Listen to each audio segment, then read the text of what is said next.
Somebody in your neighborhood is about to die doing exactly what they were taught. Not because they panicked, not because they froze, because 3 generations of well-meaning people passed down one piece of advice like it was gospel, and nobody ever questioned it. And tonight, it's going to cost somebody everything. They're going to open their windows, and a 2x4 traveling at 200 miles per hour is going to come through that window like the wall wasn't even a suggestion. Here's what actually happens, and here's what you do instead. Let's kill the myth first, because it's been alive too long. The window theory came from an era when people thought tornadoes worked like giant vacuum cleaners. The pressure outside drops, the pressure inside doesn't, and your house explodes outward from the inside, like a soda can you squeeze too hard. So the logic was, crack the windows, equalize the pressure, save the structure. It sounded like physics. It spread like religion. It is wrong in a way that has been killing people for decades. Your house doesn't explode outward in a tornado. It gets stripped from the outside in. The roof goes first, not because of pressure pushing up from underneath, but because wind flowing over the roofline creates lift. Same physics as an airplane wing, except instead of keeping something in the air, it's pulling your roof off at 200 miles per hour and sending it somewhere you won't find it until morning. When the roof goes, the walls lose the structural support that was holding them in place. The walls go next, and then whatever was inside those walls, wood, nails, insulation, pipe fittings, your neighbor's fence panel that got picked up 3 blocks away, becomes airborne at speeds that make the word debris feel polite. And you opened the window. You gave all of that a door. The pressure difference between inside and outside your house is not what kills you in a tornado. It never was. What kills you is a piece of corrugated metal roofing moving at highway speed through the gap you just created. 60 seconds. That's what you spent opening windows. 60 seconds that could have put you face down in an interior room with your hands over your neck. Instead, you optimized your home for maximum penetration. Well done. Here's what you actually do. And the order matters more than most people realize, because the wrong sequence and the right amount of time still gets you killed. 4 minutes.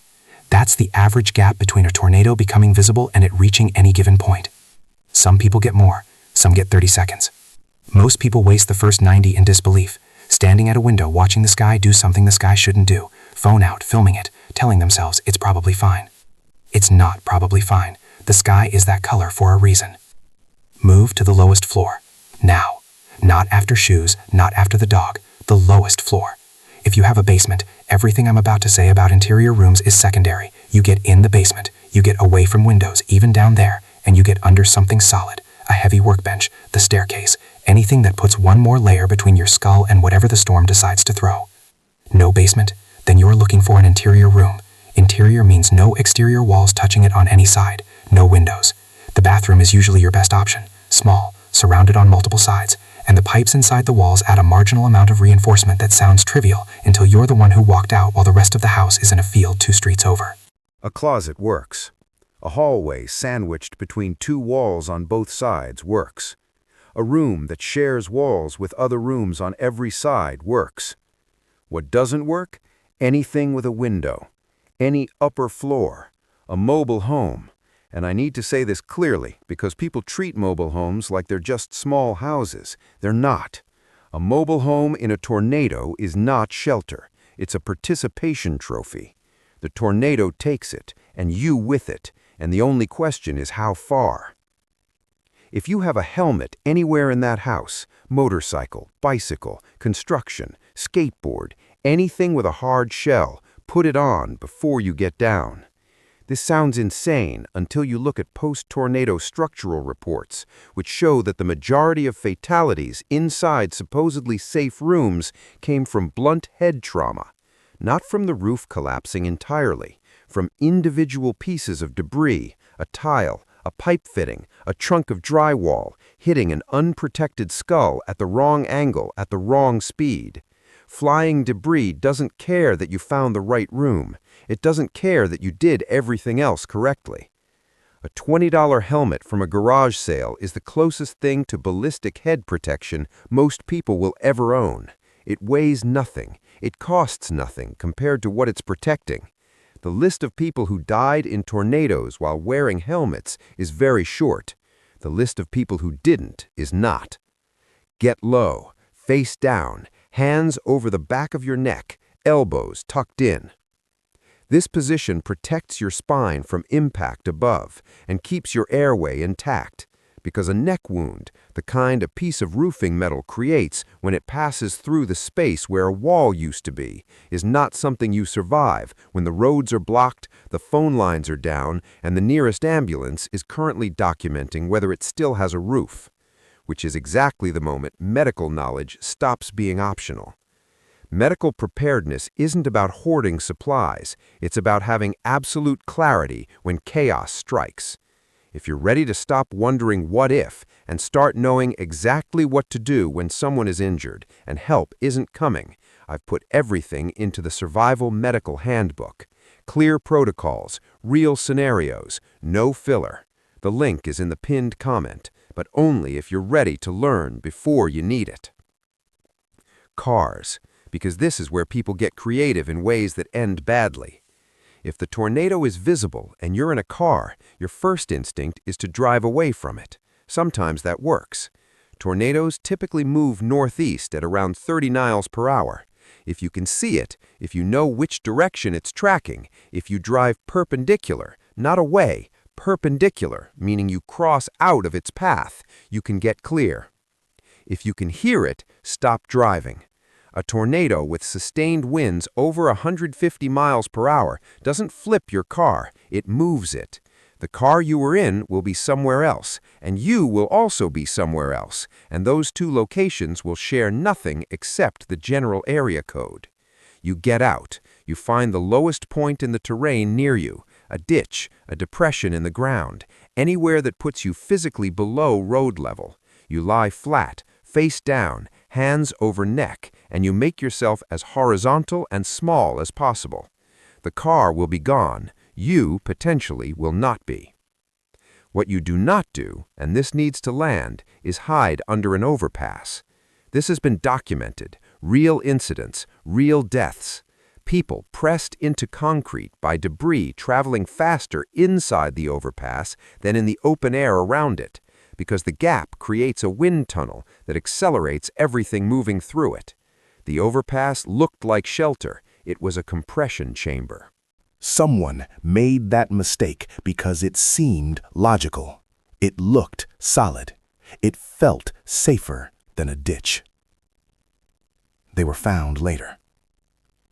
Stay away from overpasses. If you have to pass through one, pass through. Never stop under one. Now here's the part that gets people killed after they survive. The tornado passes. The sound drops. You're face down in the bathroom, and every instinct you have is pushing you toward movement. Check the house, find the family, look outside, see what's left. Don't move yet. Tornadoes stall. They shift direction. They come back. The person who stood up during 40 seconds of silence and got hit by the return pass is in every damage report ever written. They survived the hard part and didn't survive the silence. 2 full minutes of complete silence before you move. Count it. Actually count it. When you do get up, do not touch light switches. The first thing you do is stop and smell. Gas leaks after structural damage don't announce themselves. They wait for a spark. A light switch in a gas-filled room is a spark.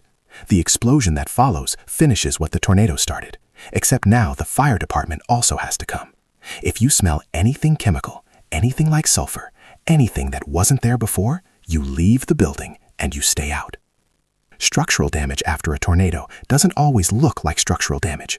A wall that's standing might have already lost the beam holding it up. It's waiting for a vibration. Don't give it one. You move slowly. You test the floor before you commit your full weight.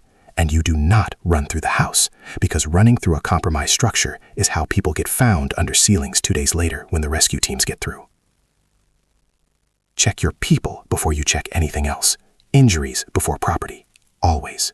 If someone is bleeding, you compress the wound, you don't let go, and you don't panic, because panic raises heart rate, and heart rate is what's pushing blood out of the wound faster. Stay calm, not because the situation deserves calm, because calm is the mechanism that keeps the person in front of you alive until roads clear and someone trained arrives. The window myth survived this long because it had logic to it. It sounded like physics, it felt like preparation, and doing something, anything, feels better than getting low and covering your neck and waiting, which feels passive and small and wildly insufficient against something that can lift a house and set it down 3 blocks away in pieces. But go look at the documented cases, the people who walked out.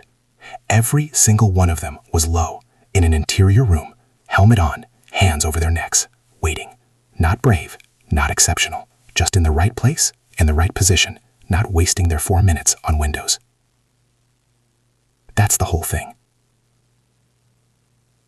Know your room before the sky turns green.